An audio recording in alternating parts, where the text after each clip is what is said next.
かすみみたいになれるかですって？無理無理。どうして？かすみはね、私たちにないものを持ってるの。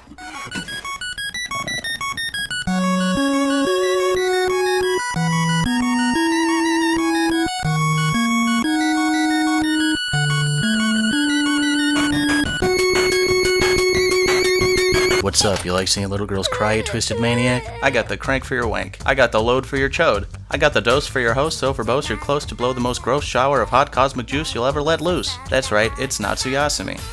I mean Alien 9. Alien 9's the perfect watch for Halloween because, wait.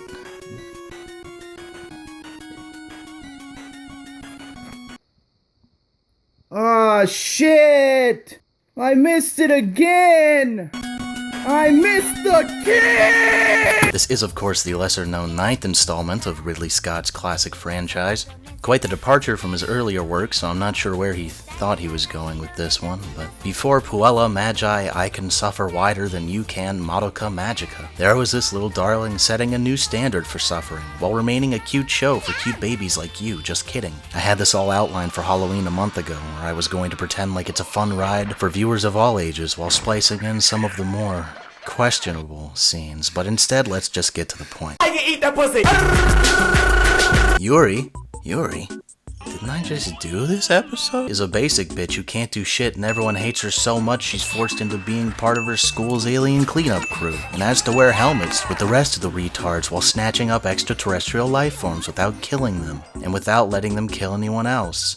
On sick-ass skates, like if Men in Black channeled rocket power, but slipped and fell into a bucket of crying babies. Together with Kasumi, Kumi, and their incredibly suspicious teacher, Electric Boogaloomy, Yuri does her best Shinji Ikari impression, while being a worthless waste of oxygen every episode. Alien 9 contrasts a distinct visual style with a bleak, postmodern setting that risks putting you off as much as it intrigues. It's one of those series that packs a heftier punch if you go in knowing less about it, so I'm not going to get too deep into the nitty-gritty and instead move on to some extraneous info like studio and shit. Who's the studio? Oh, it's JC Staff. While I have my reservations about JC Staff as an animation producer, I can't say that they're not a crew afraid to take risks with a lot of their more experimental adaptations, even if it seems that's a little less true now than it was before. And this is definitely one of those risky endeavors, as Alien 9 is certainly, well, different.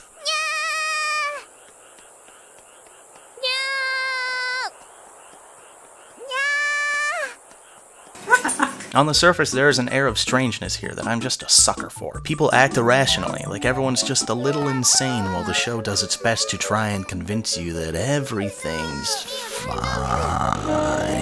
This is a hump that a lot of people may not be able to get over, because it can lead to some really jarring and bizarrely awkward moments. But I believe the narrative to be self-aware enough that it warrants a closer look. The anime's trying to say something, and it's not always clear what that is other than the sometimes painfully obvious allusions to puberty and how scary and alien its concepts may be to a growing young woman. And I think part of the enjoyment I got out of it was trying to figure it all out. I mean, it's trying to say something. It's trying to say something.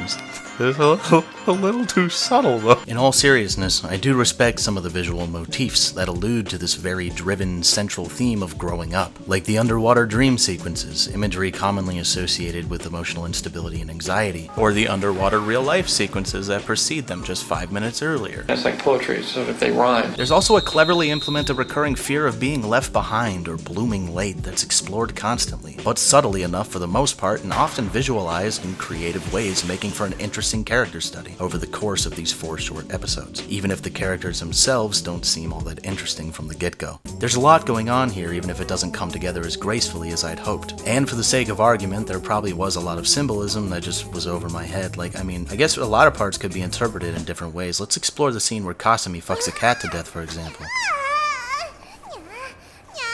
Gotcha. But anyway, you know me. I'm a pretentious, no-fun, soul-sucking, paint-huffing husk of a man that eats his hipster shit up like a bag of dick-flavored cupcakes. So how does the actual show stand on its own, without all these fancy dressings? Not very well, actually. It's pretty stupid. Like I mentioned before, the irrationality of the world and those who inhabit it make for bizarre experiences that requires from its viewer a very strong sense of suspension of disbelief, which if you're familiar with my criticisms, you know I already have difficulty with. Surprisingly, the biggest issue I had with Alien 9 was its conclusion, because it didn't have one. Being an adaptation of 1.5 volumes of the manga, For some reason, it just kind of ends without much of the alien menace itself being explained. And on top of that, there's a special place in anime hell for the criminal levels of cliffhangers present that could have been omitted entirely, but I still liked it despite that. Also, if you're wondering what anime hell is like, it's where Kentaro Miura goes when he dies, and is given an eternity to finish Berserk, but decides to play Idolmaster instead, and you're forced to watch, while sweaty American anime club members sit around you drinking ramen and discussing their favorite fairy tale episodes. Also, there's high-speed internet, but the only website it connects to is Kotaku. The show doesn't follow a path of reason, either in its structure, or its characters, or its developmental planning, acting almost solely as an allegory for how daunting it is to become an adult, and how intimidating it can be trying to live up to the expectations of your seniors and peers. And if it sounds like you've heard all this before, it's because it's not necessarily anything new. This method of narrative is certainly not as common as other modes of storytelling, but it's not like it's breaking any new grounds or anything. What matters is if it's handled appropriately, and I think it is. I found it morbidly charming. Despite its haphazardness, there were many aspects that fit wonderfully, especially the music, which did a fantastic job of mirroring the show's sometimes cutesy, sometimes horror atmosphere.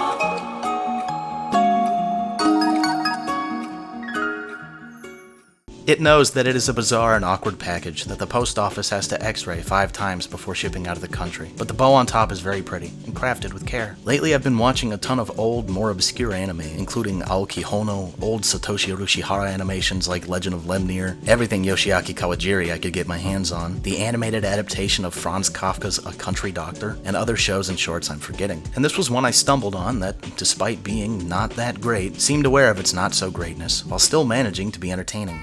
Should you watch Alien 9? Yeah, give it a shot. That's it, I guess. Sorry, I know this wasn't what anyone wanted.